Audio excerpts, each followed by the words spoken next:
Please welcome Ty Smith, Chief Nuclear Officer at Paragon Energy Solutions.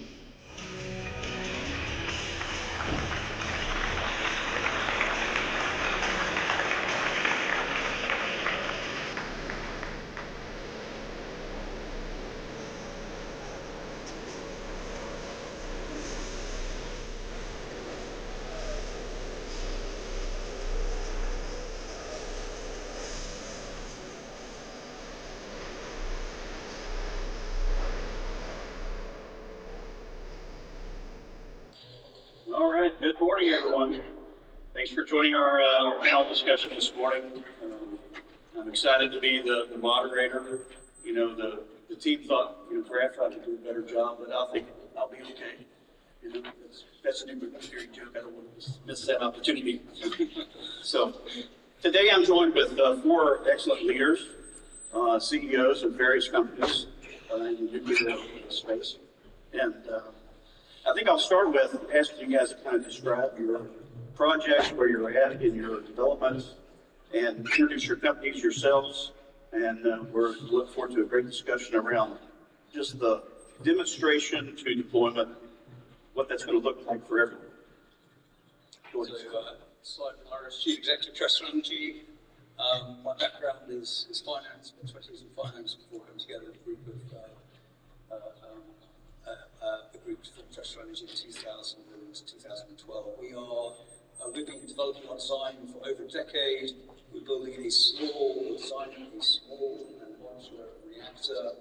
It uses molten salt reactor technology. We're choosing that technology because we believe that approach and that design, we achieve a transformatively more capital efficient nuclear power plant. The back end of our power plant is outside the nuclear regulatory envelope.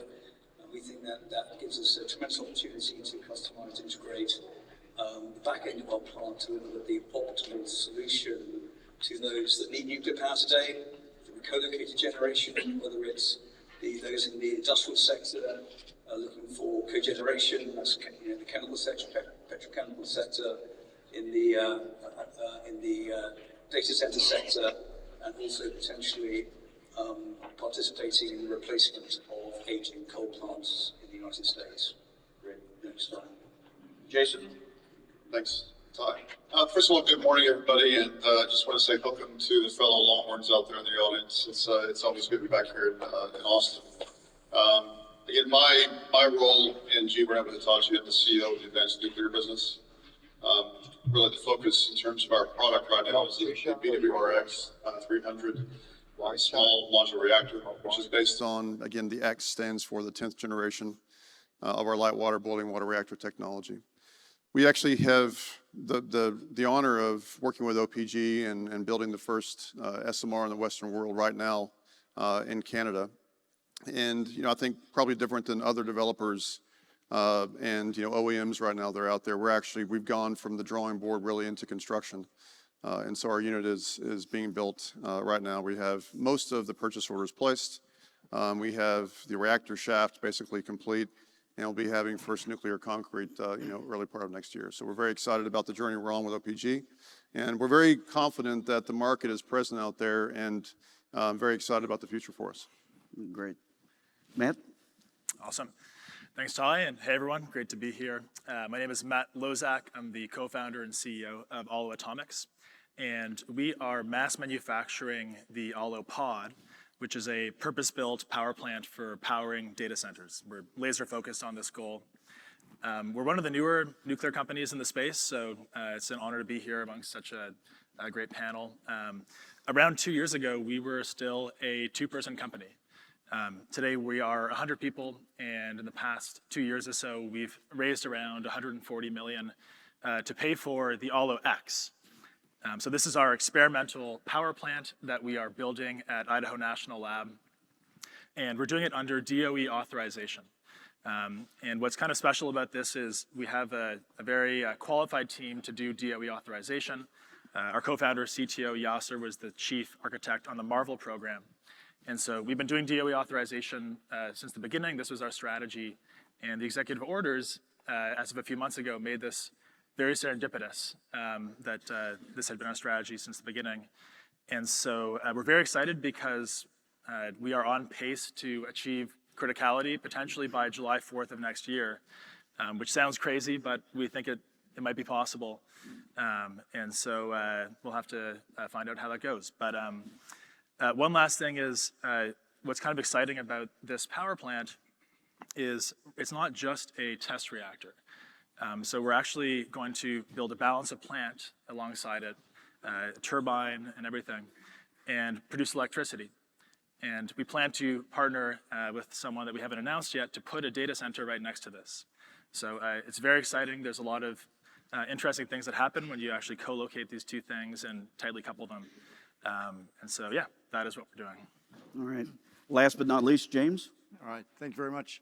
Hi, everyone. I'm James Walker. I'm the CEO of NANO Nuclear Energy. The company began about 5 years ago now, initially focused on very small reactor systems, but has since added to its portfolio to invest into building out a larger reactor system. We've made a lot of progress in the last few years, and now we're looking to actually build full-scale reactor systems. In fact, this week we started drilling at the University of Illinois at the site, where we're going to be collecting the geotechnical data to submit for a construction permit, and then we'll be building a full-scale reactor system there and licensing it concurrently with that. At the same time, we'll be building a full-scale reactor in Chalk River site up in Canada, with the intention of taking that straight through with the CNSC, all the way up to a licensed reactor that we can deploy around the country to service various locations, such as oil sands projects or remote habitation, and of course data centers as well. So we're moving very quickly ahead on that. We took the company public back in May 2024. It ended up being the best performing IPO in the US in that year. And that's given us the ability to raise the necessary capital so we can upscale very quickly and establish technical headquarters in Oak Ridge, Tennessee, Oak Brook, Illinois, and obviously our New York office as well. And upscale the team significantly from what it was just a few years ago of sort of 20, 30 people, and now we're sort of getting up towards 70, 80 people within our organization, just focused on this. And as we're now getting into the sort of construction phases of where we are, we're obviously looking at supply chains and partnerships with people that can assist us with the manufacture of the different components that will need to go into these reactor systems and prepare ourselves for the mass manufacture of reactors once our reactors are all licensed and ready to deploy around the US and Canada and the world. Great. So let's talk about going from demonstration to marketplace. So it's tempting to kind of think of that as a linear sequence. We do this, this, this, and this, but it's more of a spiral, right? We're attracting capital, then we're attracting people, then we're making design choices, and then we keep iterating through that. So I'd love for each of you to kind of expand on, how you manage as CEOs the interplay between, design maturity, raising capital, and attracting people, and how you've thought about that through the leadership of your businesses. So maybe we'll start with Simon again. Well, your end objective, and you want to sort of to some extent work back, your end objective, and that's for everyone who's in the business of developing a small modular reactor design, is to work out what your business strategy is to win the race to fleet deployment in the 2030s. That is the prize. How do you work back from that? So speed is extremely important. In terms of how you sequence your business plan, sequencing your business plan is utterly essential, because without sequencing, you have no mechanism to connect with the capital that you need. No one is going to give you the money up front to, in one go, in one check, to achieve the end prize. You have to deliver milestones. You start off with your design process. You progress your design process. You sequence your regulatory program, and that allows you to raise capital as you move through the regulatory program. We are moving to first commercial plant. So our sequencing is a regulatory sequencing focused on that first commercial plant. And it's a design sequencing as well, and it's a commercial sequencing in addition to that. So you have to define your milestones, and you leverage your milestones to secure the next tranche of capital you need to move forward with the project. That's our approach. Others may have a different approach. Okay. Jason? I mean, obviously developing an SMR technology can be expensive, right? And I mean, in the case of GE, Vernova, Hitachi, we had a strong foundation of existing technology. It was a matter of scaling down and simplifying with the SMR, and also creating a more modular concept. So, I mean, to do that, we needed to find a way to get some the capital to do that. Obviously, we have a strong balance sheet, but it's always helpful to share the development risk. And so we partnered with OPG, with TVA, with Synthos, now Duke, most recently in 2025, to help us really fund the process. And it was very much a joint effort. We call it our technology collaboration agreement. So that helped us take the design really from a conceptual stage to we're almost complete with the entire specific engineering, both at Darlington and then for the standard product, even to the extent where we're now going to be cutting in the lessons learned and, let's say, the enhancements and things to make it more cost effective, more constructible, more modular as we go forward. So again, it is obviously challenging, and when you're trying to deploy a new product, you have to manage the risk, you have to manage the capital, and I think we've done a good job doing that so far. And again, what we're seeing is there is just tremendous opportunity for the product, and I think that we still have that one challenge in front of us, which is not just, I would say, an SMR challenge, it's a nuclear challenge, which is how do you change the optics of construction of nuclear, right? How do you prove that SMR, the path to SMR means that you're improving on time and on budget performance for construction? So I think that also then affects the risk reward scenario when it comes to financing the projects, as well as financing development. So I always talk about changing the paradigm. We're very much on a path to changing the paradigm with OPG in Canada. And for me, that's really, as being a first mover, it's really a responsibility we have. Great.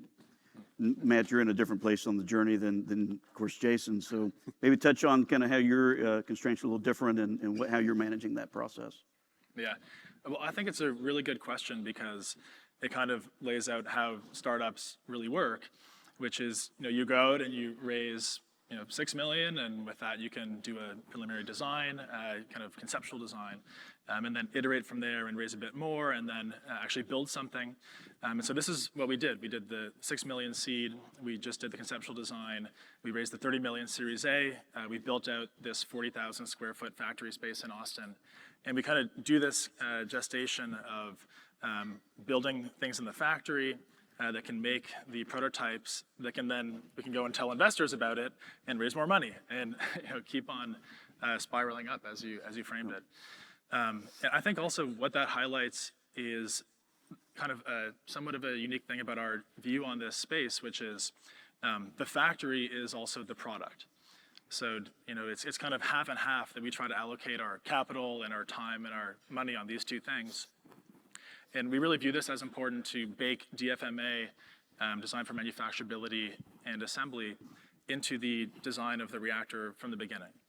And so we've hired a lot of people from the nuclear industry, but also from SpaceX and Tesla and oil and gas.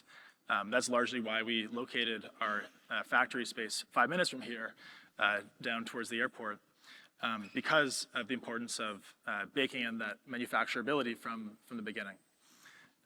And so, I think it's a great analogy, and we'll just keep on spiraling upwards from here. We'll spiral up and not down, right? That's the goal. Upward. So, James, NANO is publicly traded now and got a great market capitalization. How are you managing this process, and then some of the competing priorities? NANO's got a lot of different ideas, so would love to hear you touch on that. Yeah, it's a good question because the expansion of a company from startup, as you say, to a fully operating company is a big transition period. Yeah. And the scale up is quite difficult sometimes actually just to keep abreast of, just because there's so much going on. And we keep thinking that maybe at some point it's going to reach a point where we can just do the work without essentially the scale up. We haven't got there yet. Yeah. It's still scaling up very rapidly. And I think that's important too, because when you're starting up say a nuclear company, there's nothing stopping me from just designing an approximate core in my bedroom. But taking that to reality is a very different thing. So, the practicalities come into it very quickly. Like once you want to scale up and you start bringing people in, then you've got to look at the realities of nuclear. So you can't just have the most wacky design. This thing will have to be built. Like, where are you going to get the parts from? How is it going to be manufactured? Where are you going to get the personnel from? And like at the moment, there's a sort of a squeeze on nuclear personnel because it takes a long time to train nuclear engineers. all of these things factor into the considerations of how you scale up from, making a reactor in your bedroom to, making a full-scale reactor and then a reactor core manufacturing facility to mass manufacture these things. Yeah. Obviously, you need the right people. That's the number one. If you have that in place and they're motivated and they can help you build, terrific. Like then, you're going to have a lot of work on your plate, but at least it becomes a bit more manageable.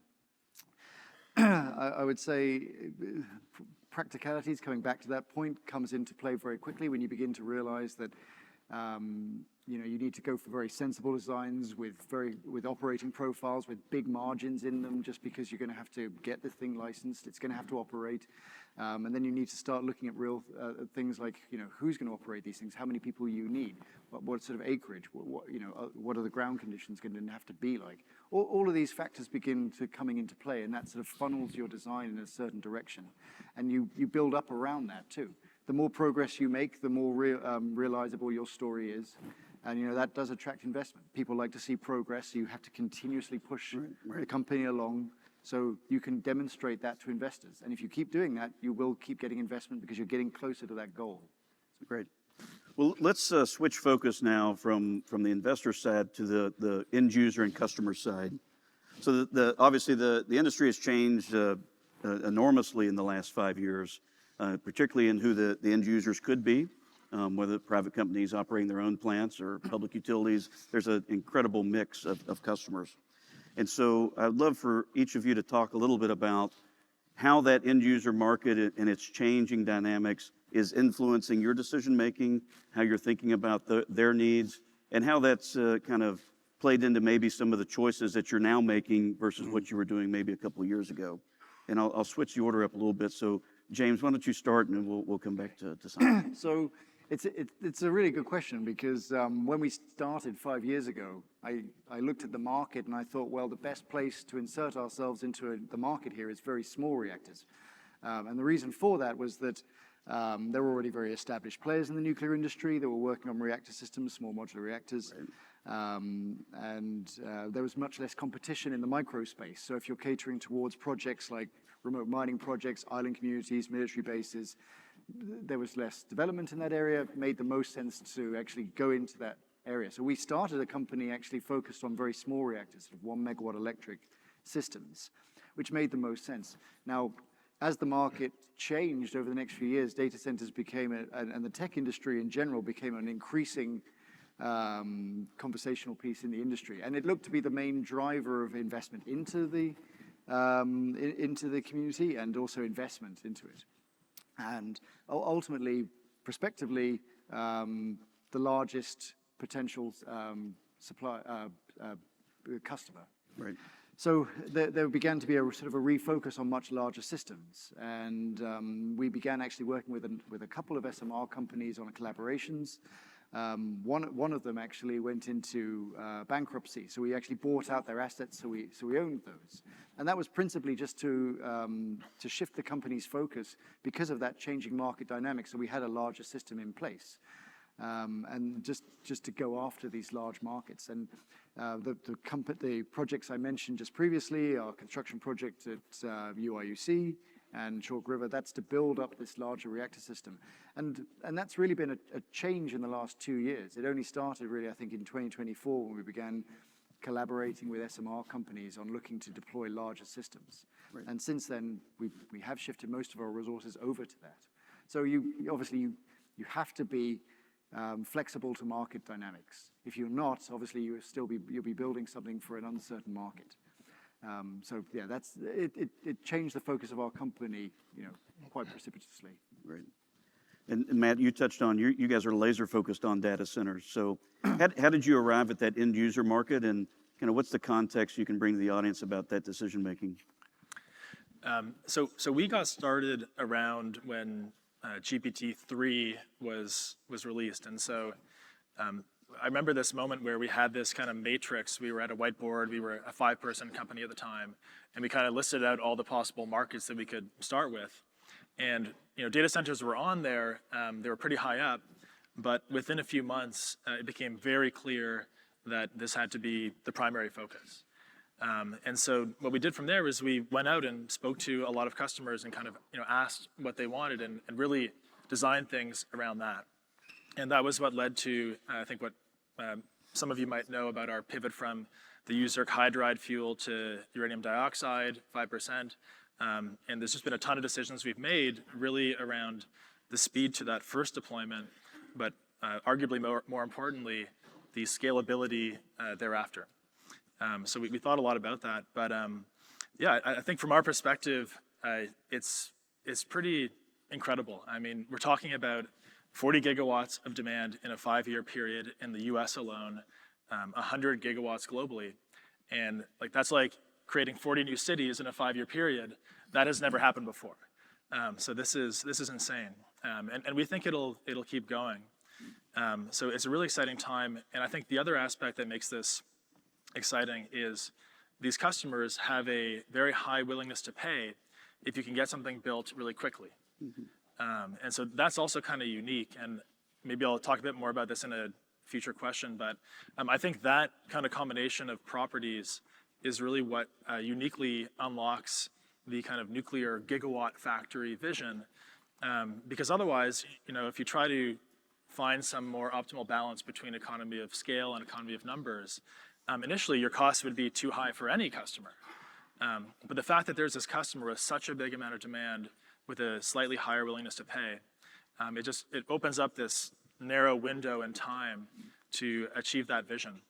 And then once you have that factory and once you've come down the cost curve, then you can go after all these other markets, like smaller municipal utilities, large ones, and all the other things that nuclear has always dreamed of doing, like industrial process heat and so on at scale. So I think it's a really exciting time, as we all know. Great. So Jason, GE's got a pretty standard, utility service base today with your products. How do you think about a changing landscape there? And you've got utilities that are going to deploy your plants today. Do you see that changing over time, or how does GE think about that evolving customer base?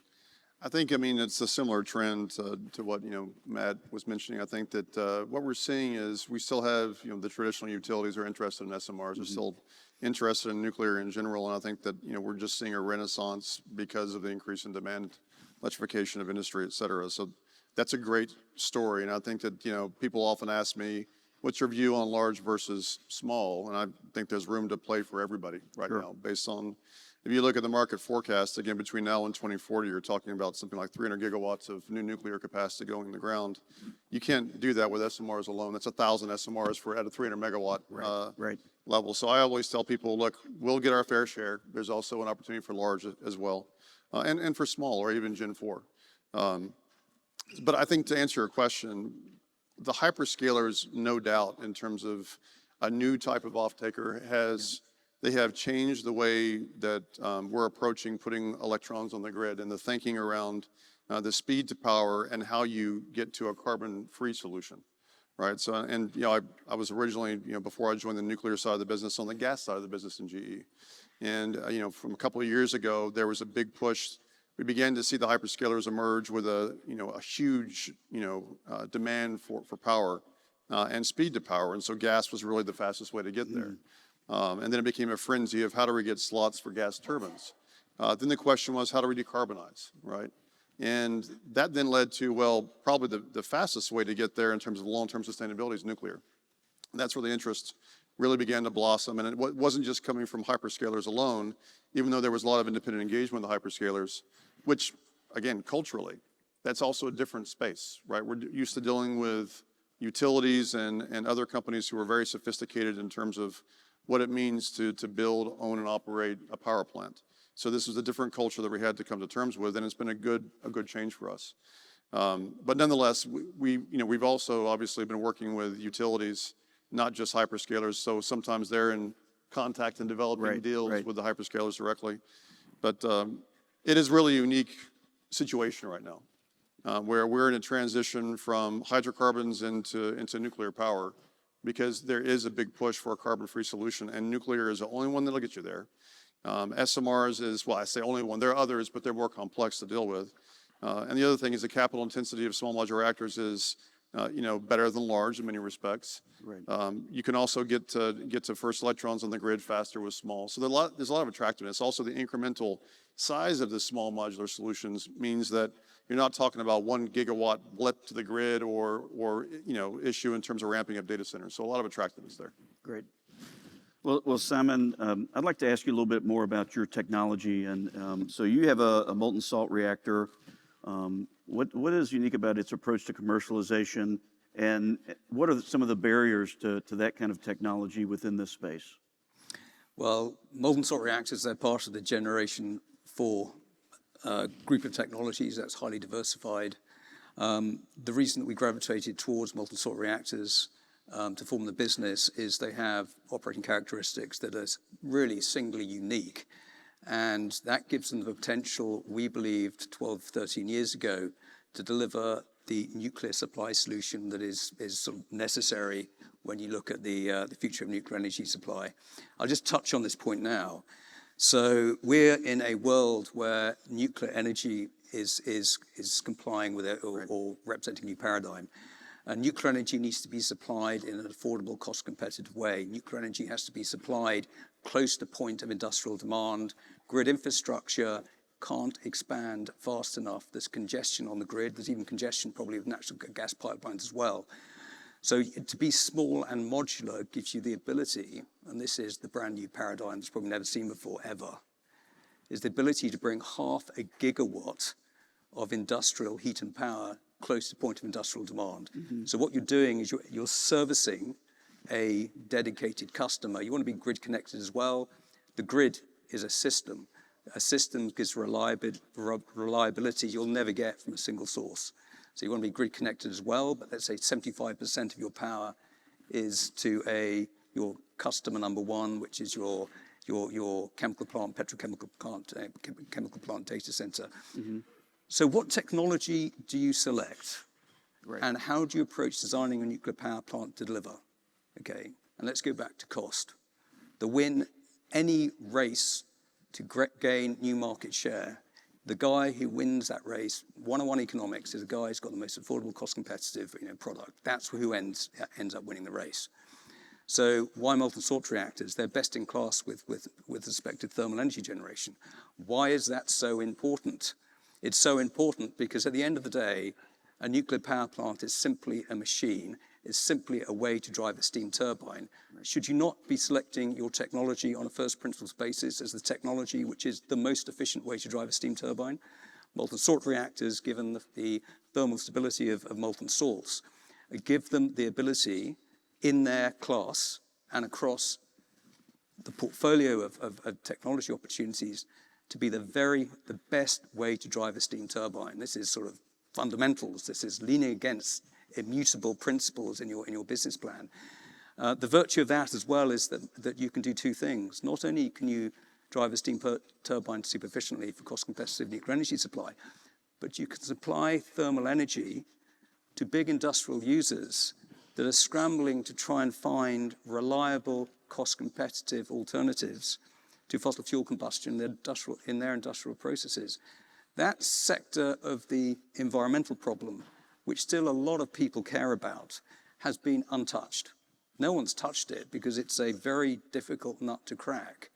But with a molten salt reactor, where you're delivering best-in-class thermal energy supply at the highest, at the highest temperature, you now can offer to industry the best solution on an alternative in many industrial processes, not all. Ceramics, glass, cement is not going to be done with a nuclear system anytime soon. But there are many chemical and petrochemical processes where our thermal energy is extremely suitable. Now, if you've got the paradigm of being a small and modular nuclear plant that has the capacity on a small land footprint to be near and co-located to a dedicated customer, then your design process has to respect their needs. You meet the customer where they are. Each customer has a different set of requirements, different range of heat and power, different redundancy requirements, reliability requirements. So it's up to you to customize to your customer. If you're delivering to the grid's the grid, an electron is an electron. It's standardized, it's commoditized wherever you are. Not so if you want to be small and modular, to be near located and co-located with a customer. So to be able to customize the back end of your plant, you can only do that commercially if you're operating with designing the back end of your plant, customizing it outside the nuclear regulatory envelope. And if you're inside that, it doesn't work commercially. If your entire plant is inside that, then you have to standardize everything. Everything has to be modular because that is the paradigm for nuclear systems. Design it once, standardize it once, regulate it once, rinse and repeat. That's it. That's not what your customer wants. So the advantage of a small and a molten salt reactor in the context of our design is the back end of it is customizable in industrial space. That means we can supply the heat at the heat temperature that the industrial needs. We can supply the electric power with the redundancy requirement which the data center needs because we can integrate other systems. System effects so important. Right. So this is the advantage that our technology has, and why, as a company, we set this company up to solve a market problem. We're not designing a molten salt reactor, nuclear power plant, designing a nuclear power plant with a molten salt reactor because we think somehow that's interesting technology.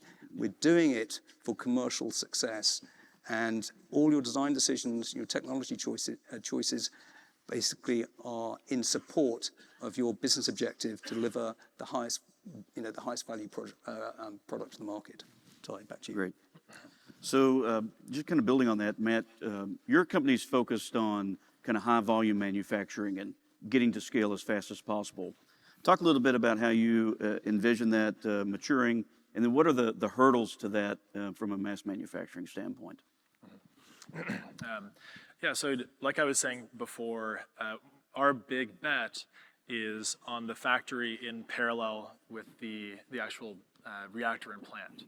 And our view on this is that part of what went wrong in the past was a bit of a lack of vertical integration, in the sense that if you have a parent company that is outsourcing basically everything to a whole bunch of different suppliers, and then you try to integrate all that on site, it might inherently have some mistakes or reworks or things like that.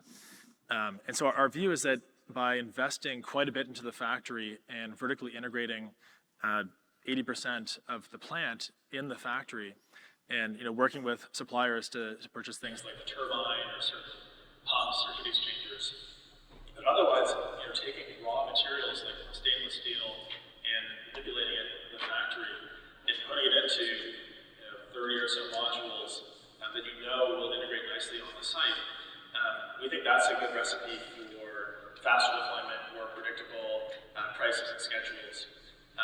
And so I think the hard thing there is that's easier said than done, because doing that type of approach takes a lot of capital, and it takes a huge order book, and it takes customers who are willing to pay a bit more of a premium up front while you figure out how to manufacture all this stuff yourself.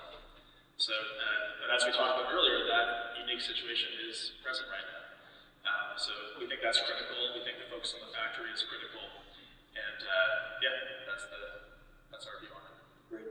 So Jason, I think the BWRX 300 is a little differentiated than the vertical integration that Matt described. Yep. Can you talk a little bit about how you guys are looking at your supply chain, your different EPC partners, all those pieces, how they come together to enable you to build the plant? Yeah, so I often talk about this ecosystem you have to put together when it comes, because we're in a little different place right now in terms of the journey that we're on. And to make these big deals go, you need to make sure that you can develop a solution that includes a robust supply chain, an off-taker, access to capital, developer, union EPC partner. And so I think if I just kind of touch on a few of those points to answer your question. When it comes to our supply chain, because we do have a relatively, let's say, mature technological foundation for our SMR technology, we're using partners from a supply chain perspective that we know fairly well, including our own company.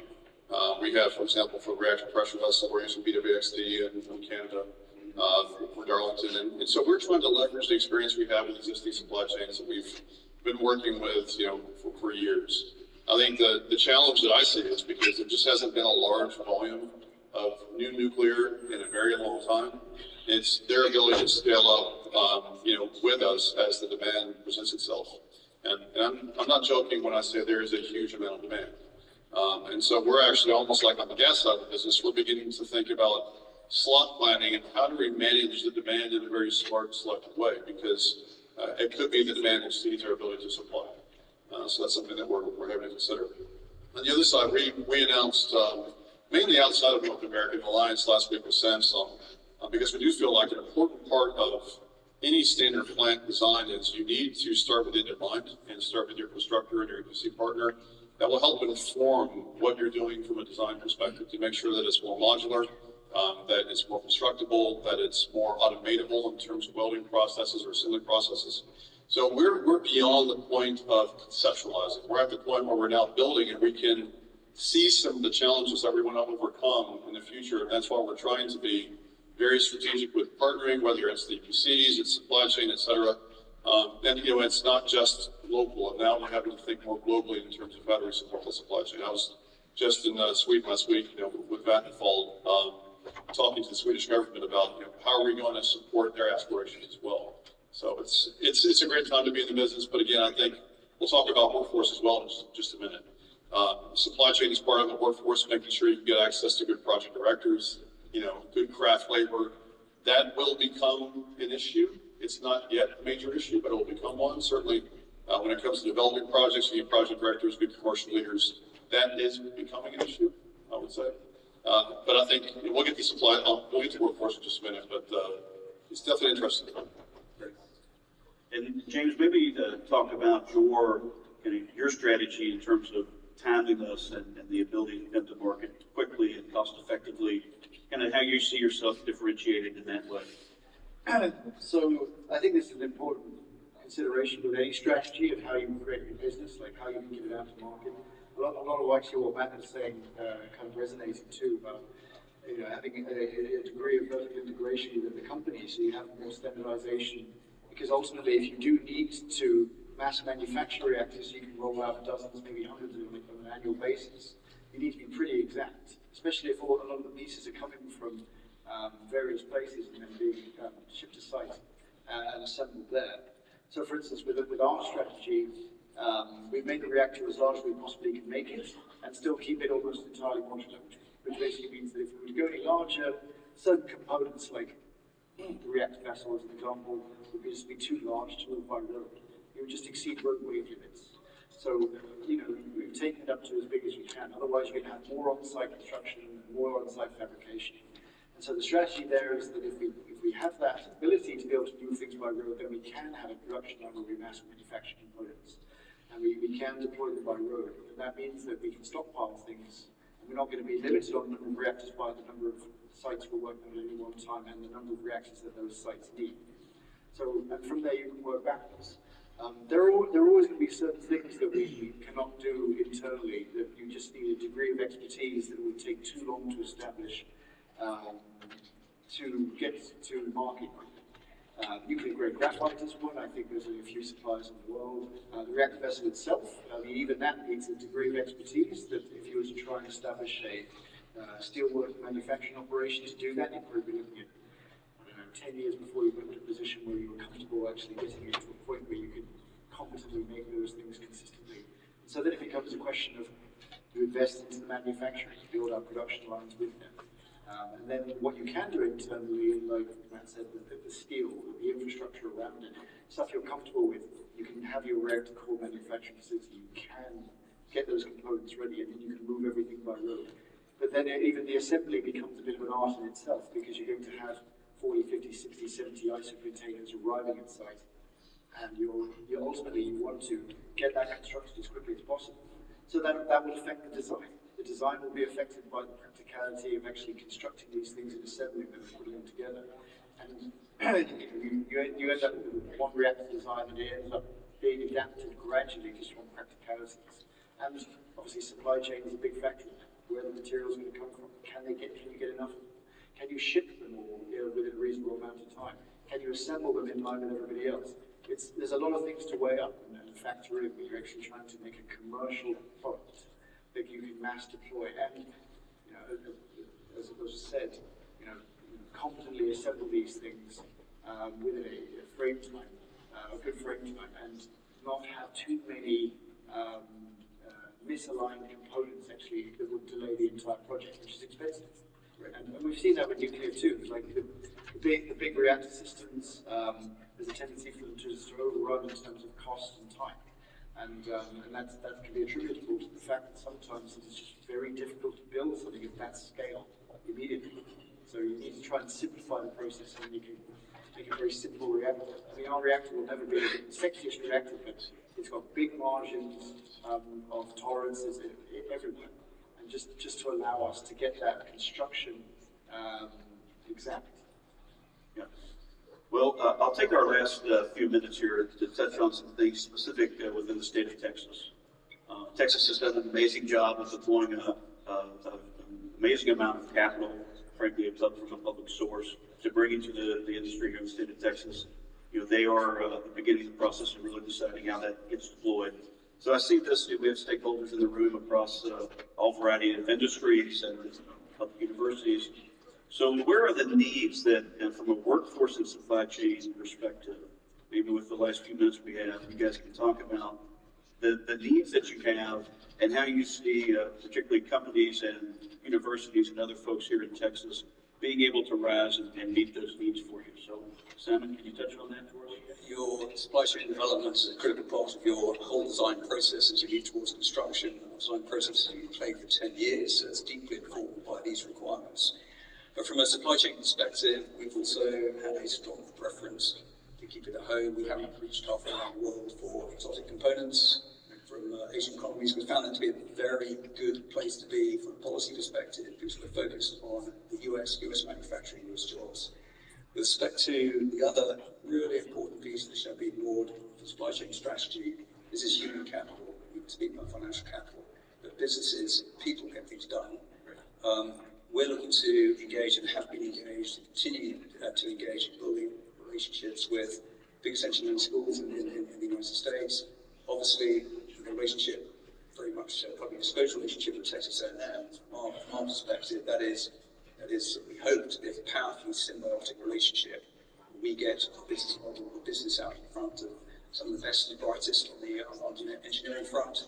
And as we look forward next year, look forward strategically to the demands on our supply chain into the end of the decade, into next decade, as you're moving forward with multiple projects, multiple plants are expanding, businesses expanding rapidly, and that HR component is so important to achieve your business objectives. Great.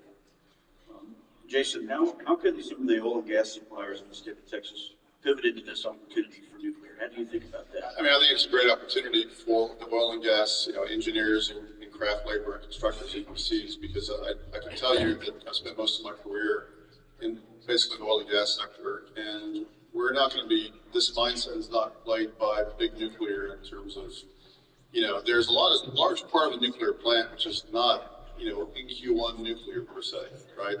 Turret building as an example. So if I try to apply the same mindset of big nuclear to the entire plant, it's going to be very expensive, difficult to construct, etc.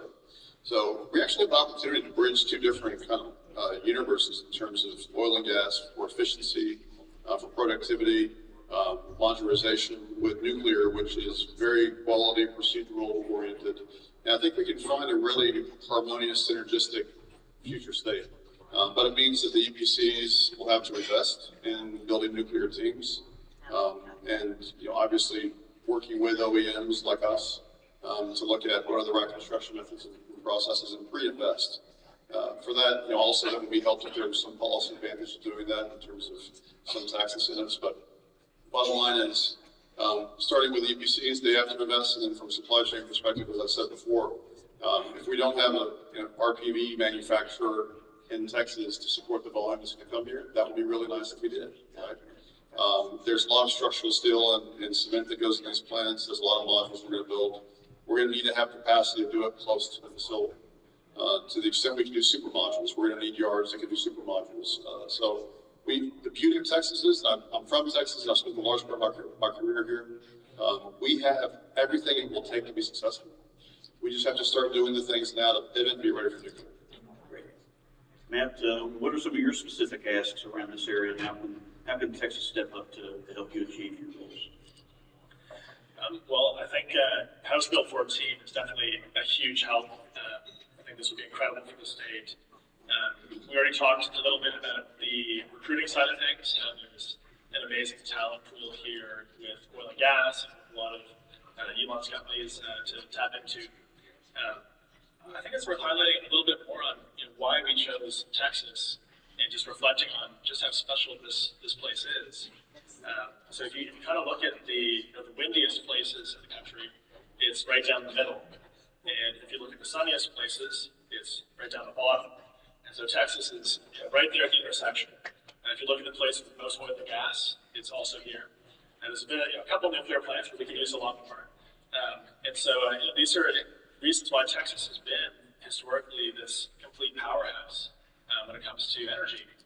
And you layer on top of that the sense that the grid is very unique here, right, in Zircon and being separate from FERC, and the need for products like what we're building in Texas is really strong. So when we had this list of different places to relocate and set up the future of Aalo, Texas was just by far the clear choice. So yeah, we're really proud to be here. It's been great. James, I'll turn it over to you. Sure. So, I mean, Texas has been very kind to us. We've got 2 very large data center projects we're working on in Texas at the moment, and like just those projects alone was almost enough just to create a successful company around. Just given that demand, Texas is obviously very industry friendly. It's very business friendly, and it's made the environment necessary very appealing for people like it to build data centers, and then for us to come in and obviously support that create the ecosystem necessary. It was mentioned already, but obviously Texas has a big involvement in the energy sector already.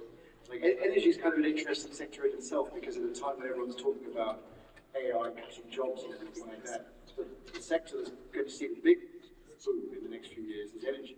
Like there's going to be more people needed in that area. And obviously Texas has personnel who's already been involved in that sector already to supply that. It's uniquely positioned in that front. So one is building things, actual things that we can describe reactors to. And 2, like it already has a big energy infrastructure with people who are very proficient in that area.